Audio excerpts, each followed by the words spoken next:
Story 1. Am I the a-hole for yelling at my sister-in-law on her wedding day? My girlfriend Joy has been working as a nanny for about 4.5 years.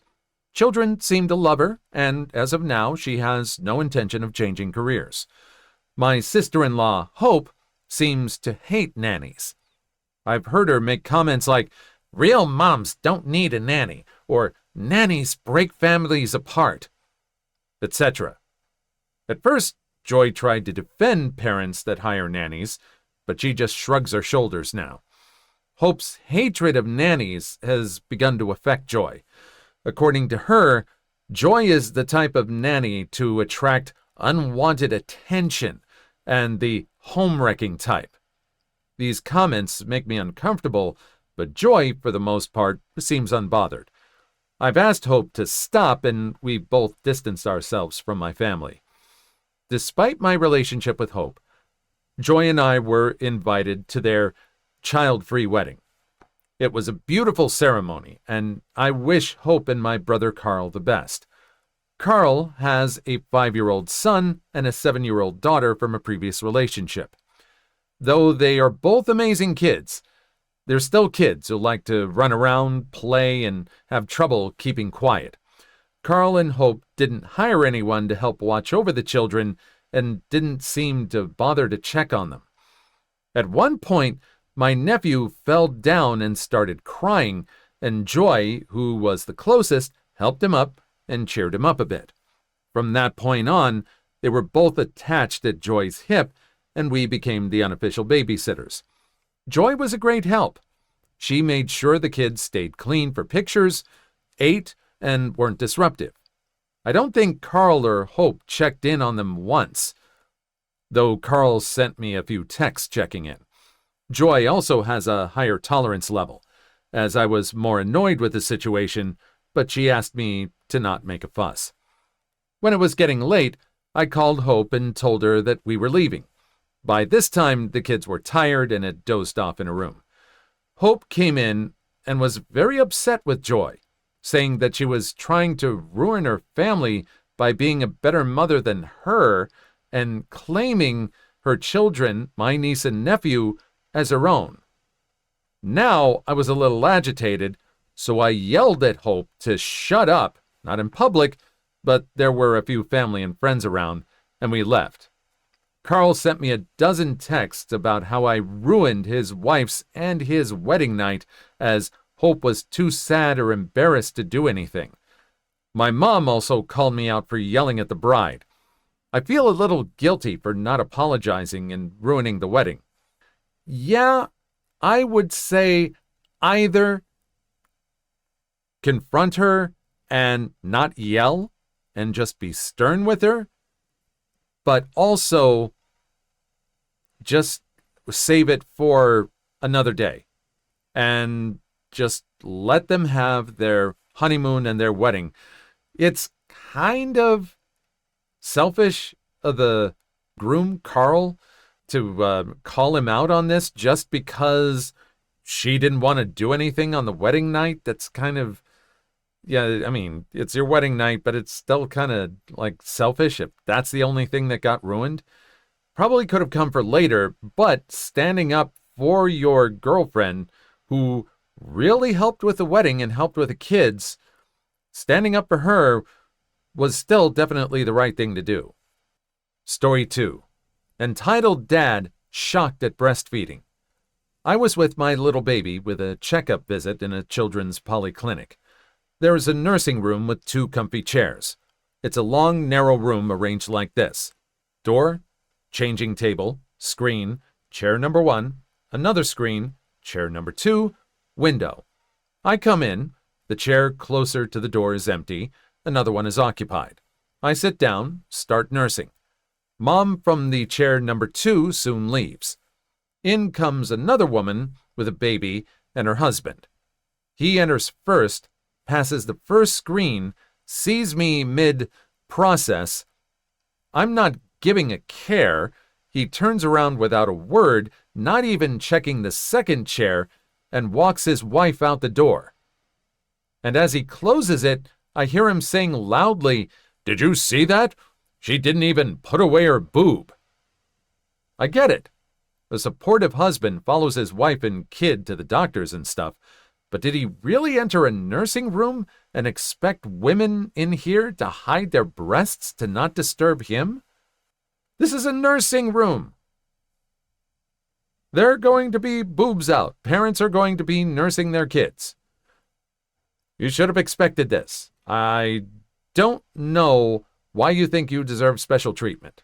Until you can provide milk for your kid, I don't think you should have a say in anything.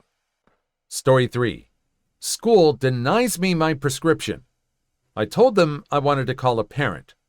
Little did they know. I was abused by my dad's wife growing up. My mom fought long and hard to gain custody, but my dad was a good Christian with more money, and he didn't fraternize with black people. Given our location, my mom stood no chance. She finally got custody when I was old enough to where my opinion mattered. I switched from a fancy, extremely competitive, snobby private school to the local public school by choice. I dyed my hair green and put a gay pride sticker on my car. Based on where I was coming from alone, I was a C student at fancy school, so it was not my grades. I was placed in all the honors and AP classes the school offered. Teachers didn't know what to think of me. I had green hair.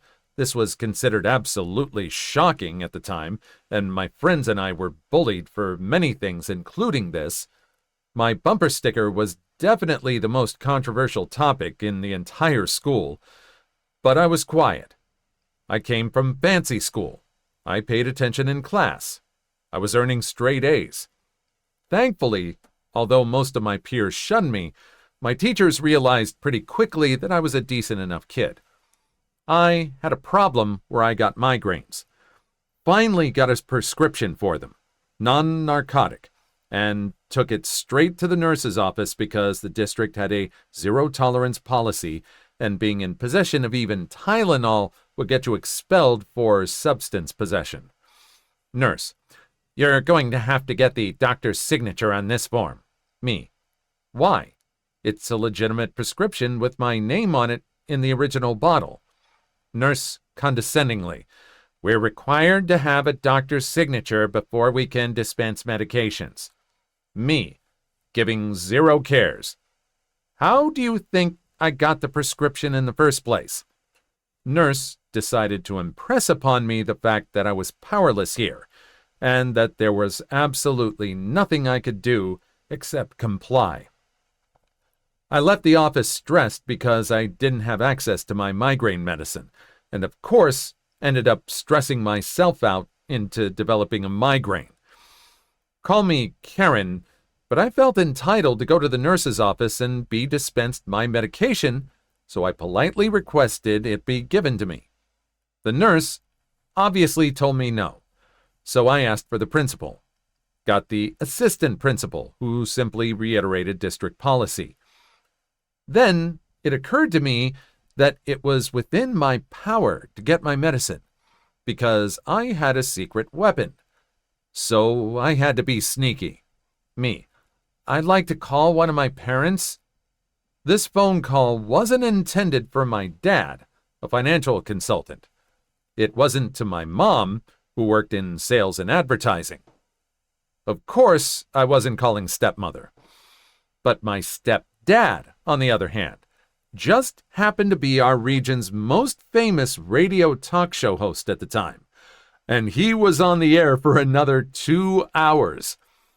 The AP brought me the phone book, those existed back then, and I looked up the radio station's number in the yellow pages without the AP figuring out which business I was calling. Called the radio station and got to the front desk. Of course, lots of people called him, ask for him, and get absolutely nowhere. But I knew they would interrupt the show, and he'd take the call if I told them I was his daughter. Royal. In all my life, I had never had a situation that warranted me calling him at work. I was hoping he'd take the call while on the air, but he didn't want to air what was likely private business, so he put commercials on while I explained the situation. Then I suppressed a smeg-eating grin while handing the phone to the AP to talk to my stepdad, Bill. I managed a poker face. The AP didn't realize he was talking to Bill Jones when he dismissed my concerns, and even suggested I should be denied my medication simply due to my pants, which I'd been wearing half the year without a problem. But apparently, they were a uniform violation that day. AP basically explained that's just how it is, and tough luck, and didn't realize the smeg he'd just stepped into. He hung up, dismissed me, and walked off looking pretty self-satisfied at winning his little power trip. I went to class feeling victorious. I hadn't won yet, but I played my cards and knew how it would turn out. Stepdad got back on the air and immediately changed the topic of discussion to the ridiculousness of the district's medication policy. The phone lines lit up. Turns out lots of people wanted to air their complaints. I was sitting in class, migraine kicking in, but I was feeling satisfied that their lack of respect for me and all my other more powerless students was hitting the fan. I timed it. 45 minutes after I was arrogantly denied my legally prescribed medication that I needed, the AP came into the classroom I was in, knelt down beside my desk and whispered, "Hey, you want to come take your medication?" Fallout. Even more fun, because the school wanted desperately to expel me. But while I 100% can be a troublemaker when I want to be, evidence this post, I never did anything for which I could have defensively been disciplined. They had nothing on me. I knew it. They knew I knew it. Then they knew they couldn't get away with making smeg up because of Bill Jones. All my friends were seniors, and the school admins didn't realize until the last day of school that I was a junior. I could see the panic in AP's eyes. "AP, you can take one summer course in English and you'll be able to graduate early." Me: "Absolutely not. I haven't submitted any college applications, and most of the competitive schools I'll be applying to require more than the basic minimum to graduate. I'll be here for another year." AP: "Would you like to take your high school classes at the community college instead? You'll get high school and college credit." This was a barely heard of program at the time, but they wanted to get rid of me so badly I got to rack up a year's worth of college general education credits during my senior year. They tried to work me over, so I hosed them back, and since they couldn't punish me, they rewarded me just to get me to go away. I thought the stepdad was going to be a doctor. The fact that he was a radio disc jockey just completely threw me. I guess this is how you put someone on blast before the internet happened. So yeah, great job and excellent way to rack up college credit. Story 4. Am I the a-hole for responding to my father's request for a relationship with a detailed PowerPoint on why he will never be forgiven? If I'm the a-hole here, I'll own it.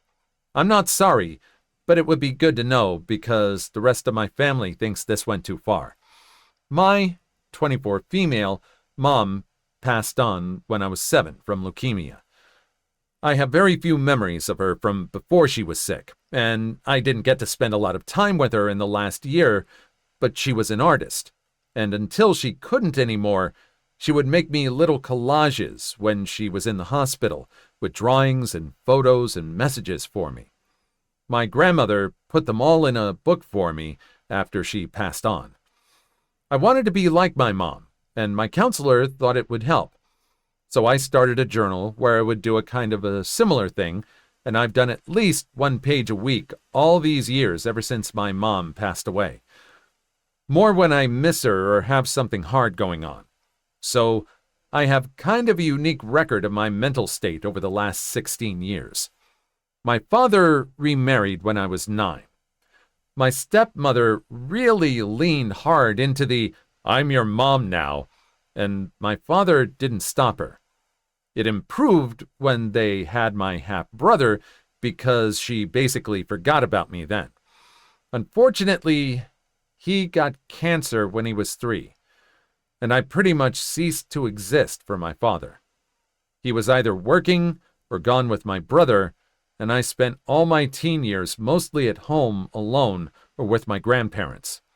The mantra was that my brother needed to be the focus because he might pass away, so I needed to not be selfish since I was healthy. I stopped trying to talk to him when I was 16, and it was a dark time. I moved out when I was 18 and cut them off completely. My grandparents let me know that my brother passed away a couple of years ago, but respected my desire to remain no contact with my father. He recently reached out to them because he wants to see me and talk.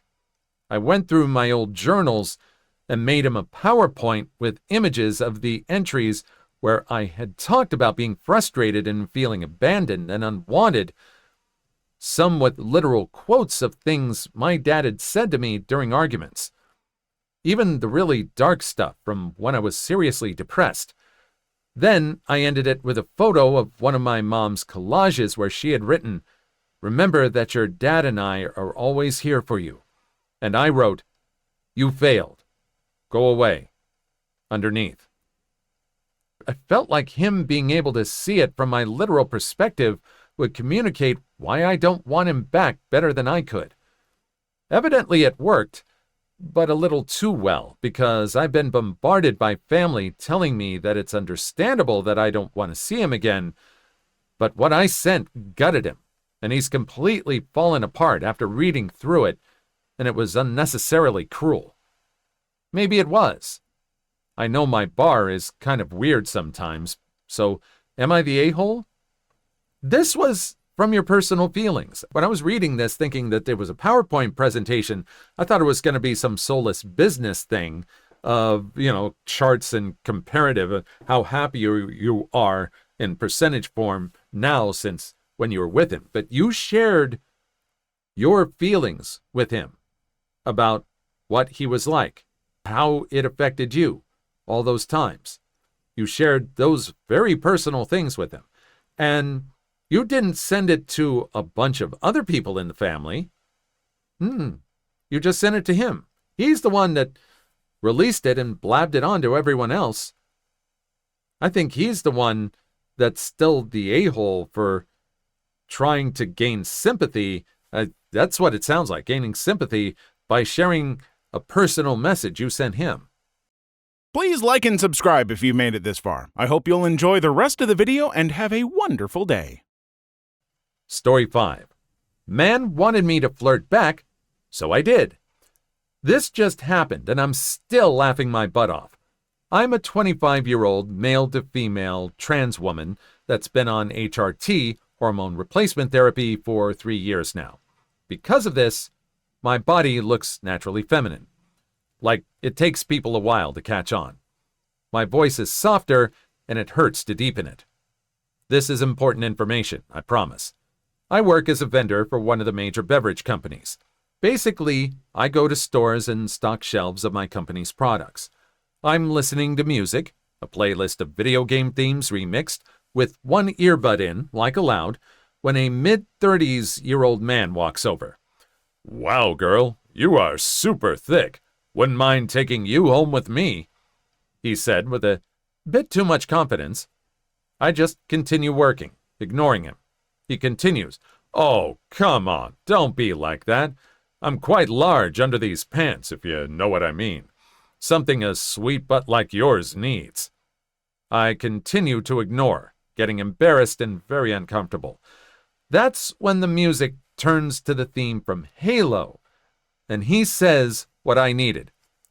"Come on, cutie, say something to me." Inspired by the music, I instantly had a thought. It hurts a lot to do a masculine voice. However, in that moment, I took a deep breath and turned to him. I looked at him with a very enthusiastic smile, and he looked like a kid in a candy store, bouncing a bit like, oh boy, I actually got one. Going back to my roots, I took a deep breath, and in the most deep, masculine voice I could muster, I said to him, "You're cute as well. Sure, I wouldn't mind having my way with you." Afterwards, I started coughing, my throat hurting, yet it worked.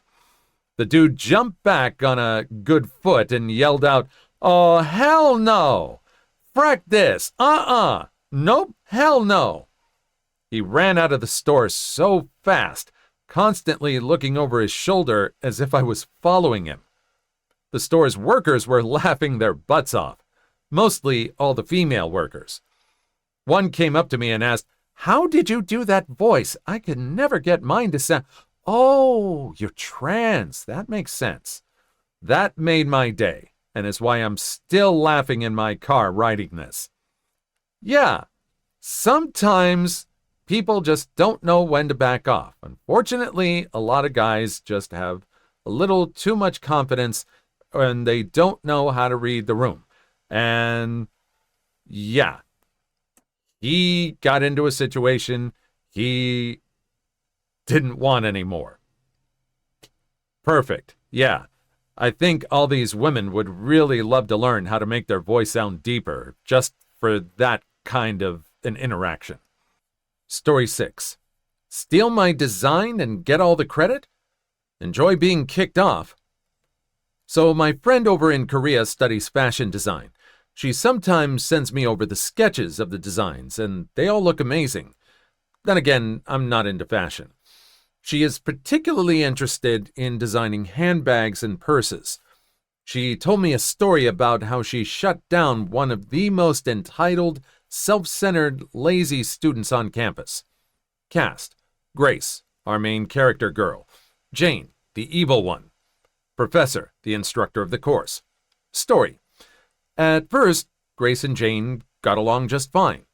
They were both interested in similar stuff and quickly became BFFs. Grace decided to show Jane her sketches and designs for handbags and purses, and Jane was so impressed by it because the sketches were in incredible detail, including all the patterns and sew lines, coupled with figurative measurements. Even the professor was impressed by it, and it was no surprise that Grace got a high mark on their first major exam. Jane didn't do so well, and practically followed Grace everywhere to get pointers on how to do better. So Grace decided to help her out. Unfortunately, Jane turned out to be one of the most entitled, lazy, and selfish people that Grace has ever met. Things that Jane did to tick Grace off included, but not limited to, not paying attention, being late on their study session, never showed appreciation, didn't pay for coffee or snacks, complaining annoyingly about how hard it was to draw something. Grace pretty much gave up on her after a week, refusing to meet Jane outside of class. Time went by, and for their midterm, everyone in the class had to do a presentation on the stuff they had designed. When it was Jane's turn, Grace was shocked to see Jane had stolen one of her designs. Thankfully, Grace had multiple designs going on, so there were no conflicts when it was her turn to present. But she was seething with rage. Grace had a meeting with the professor afterwards, and the professor knew what was going on, but couldn't really do anything with Jane because it turns out she was the daughter of the chairman, or one of the major investors. Grace says she can't recall. The chairman apparently blackmailed the professor into giving Jane the best grades. The revenge. Professor did, however, help Grace devise a plan to humiliate and expose Jane. For the finals, the professor announced to the class that they would do another presentation, but it would be 3 designs, and advised that they had to bring their A games because professionals from industries would be grading their work, and the head of the department and the chairman would be there as well. So you know how Grace had a bunch of sketches for the class? Well, Grace also had a separate sketchbook that had designs from major brands. MK, Coach, you name it. She never used these directly for class assignments, but rather as inspirations for her designs. Grace pretended to be all friendly with Jane again and brought the other sketchbook to their meetings, still putting up with all the problems mentioned above. Grace secretly worked tirelessly on her new design and did her best to keep it a secret from Jane. So the day of the final presentation arrives, and Grace and Professor are grinning because they know what's about to happen. Grace went first, and she got a lot of praise from the judges. After a few more presentations, the last one to go was Jane. Jane's presentation turned out to be another copycat, copying designs of not one, not two, but 3 different companies. After the presentation, this is how it all went down, at least according to Grace. Judge 1. So you're saying you designed all these by yourself, right? Jane. That's right. Judge 1. And you swear that it was really your design and didn't copy off of anything else, right? Jane. I swear. Judge 1. You're aware your designs are from 3 brands. Jane. Huh? Judge 1. Are you aware that these are on the market right now and some of the most popular designs? Jane. Wait, hold on. Judge 2. Yeah, I was going to bring this up. If you had worked for any brands, you would have probably been fired, or worst case, sued. Jane. But... Judge 2. Please, I'm not done yet. Did you honestly think this would work? We, the judges, have been in the industry for over 10 years. We know a copycat when we see it. Jane. But these aren't even my designs. They're from Grace. Judge 3. To Grace. Is this true? Grace. Yes, but I never use them for major projects, nor call them my work. I just use sketches of them as inspirations for my own designs. Judge 3. Well, that was clear from your presentation. Turning back to Jane. Now, Ms. Jane, this is a clear case of plagiarism, and I do hope your school is merciful on this matter. After the presentation was over, the chairman screamed at the professor in front of everyone, not realizing he just revealed all the blackmailing and the secret trade deal. Jane tried to call out Grace on how you hosed me over, but it really didn't matter. No one listened to Jane's attempt and slander and was kicked out of the school. Chairman pretty much lost all support and had to resign and was replaced by a far more honorable and competent one. Wow, when you just lose all control, you just bring everything to light like this.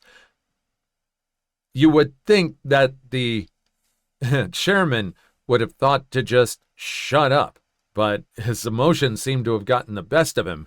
And wow, it's amazing how they were able to just let things happen and just set up the dominoes, and they knocked the dominoes over themselves, basically. Please leave your story in the comments. I would love to make a video on them in the future. Also, don't forget to like and subscribe.